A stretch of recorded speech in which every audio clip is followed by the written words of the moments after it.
Pinapayagan ba ang polygamy o pagkakaroon ng maraming asawa sa Biblia? Una, kailangan nating maunawaan na hindi lahat ng nakasulat sa Biblia ay kailangan nating gawin. Ang tao ay may sariling desisyon na hindi kokontrolin ng Diyos. Ang Biblia ay isang aklat ng kasaysayan, gayon din ang salita ng Diyos. Itinatala nito ang lahat ng nangyari para malaman mo at matutunan at saliksikin. Pinapayagan ba ng Diyos ang pagkakaroon ng madaming asawa? Suriin nating mabuti. Mula sa panahon ni Adan, ay hindi sinasabi na nagpakasal siya sa ibang babae o nabuntis ang isa sa kanyang mga anak na babae. Ngunit maliwanag na ang magkapatid na lalaki at babae ay maaring pumili kung sino ang gusto nilang pakasalan. Mula sa panahon ni Cain, ang unang tinala na nagkaroon ng 2 asawa ay si Lamech na nasa Genesis 4. Mula naman sa panahon ni Abraham ay pinakasalan niya ang kanyang kapatid na si Sarah mula sa kabilang panig ng pamilya. Ang isa sa mga ginawa nila na mali ay nung hinayaan ni Sarah at nag-agree si Abraham na magkaanak kay Hagar, nang naging dahilan ng pag-aaway ng 2 panig. Pero nung namatay si Sarah, hindi siya pinakasalan ni Abraham. Mula naman sa panahon ni Jacob, si Jacob ay nalinlang ng kanyang biyenan, at iyon ang naging dahilan upang mapangasawa niya ang kanyang 2 anak na babae na sina Rachel at Leah, at nagkaroon ng 2 babae pa na alipin nila. Tandaan, hindi pa sakop sila Abraham, Isaac at Jacob dito sa 10 utos at sa iba pang mga utos dahil hindi pa ito naibigay ng Diyos.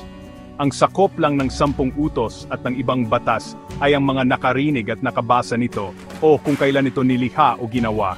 Ulitin ko, nakabasa nito o kailan ito nilikha. Ikaw ay sakop nito. Ginamit ng Diyos sina Abraham, Isaac at Jacob. Sila ang naging dahilan kung bakit ang Panginoong Diyos ay lumikha ng 10 utos at iba pang mga batas. Mula naman sa panahon ni David, siya ay nagkaroon ng maraming asawa at mga babae. May dahilan kung bakit marami siyang asawa, dahil pinoprotektahan niya ang mga reyna at prinsesa nito. Bakit naman? Pag natatalo at nakapatay si David ng iba pang hari, ang mga reyna na ito ay naging mga balo at ang kanilang kapalaran ay nahulog sa isang napakahirap na estado. Nagiging pulubi ang mga reyna at walang kayamanan. Kaya ang kailangan ni David na pakasalan sila upang maprotektahan sila at ang kanilang mana. May dahilan at layunin kung bakit marami siyang asawa. Si David ay may mga babae at iyon ay dahil sa kasalanan.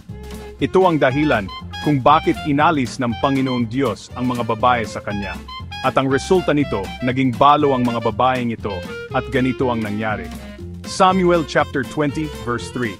Pagdating doon, ipinakuha ni David ang 10 asawang lingkod na iniwan niya upang mamahala sa palasyo.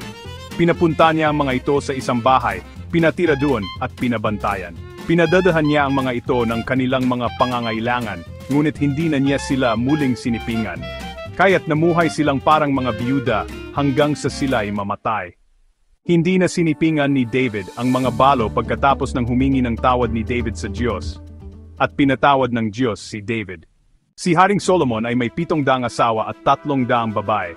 Dahil ito ang kanyang desisyon at hindi ito nakaayon sa kalooban ng Diyos. Kaya pagkatapos niyang mamuno, pinarusahan ang mga umunod na henerasyon. Ang dahilan kung bakit hindi pinarusahan ng Panginoong Diyos si Solomon, dahil may ipinangako ang Panginoong Diyos kay Haring David. 1 Kings chapter 11 verses 11 to 12. Kaya nga't sinabi nito sa kanya, dahil sumira ka sa ating kasunduan at sinuway mo ang aking mga utos, aalisin ko sa iyo ang kaharian, at ibibigay ko sa isang lingkod mo. Ngunit alang-alang kay David na iyong ama, hindi ko gagawin ito sa panahon ng paghahari mo, kundi sa panahon ng paghahari ng iyong anak. Gaya ng nakikita mo, hindi pinahintulutan ng Diyos ang polygamy o pagkakaroon ng madaming asawa sa Biblia. Si David naman ay mananagot sa Diyos at siya maju-judge kung bakit siya nag-asawa ng madami. Magiging panangutan niya sa Diyos. Kailangan nating maunawaan ang bawat kuwento at detalye sa Biblia ng lubusan sa kung ano ang nais ng Diyos na malaman natin at ibig sabihin nito.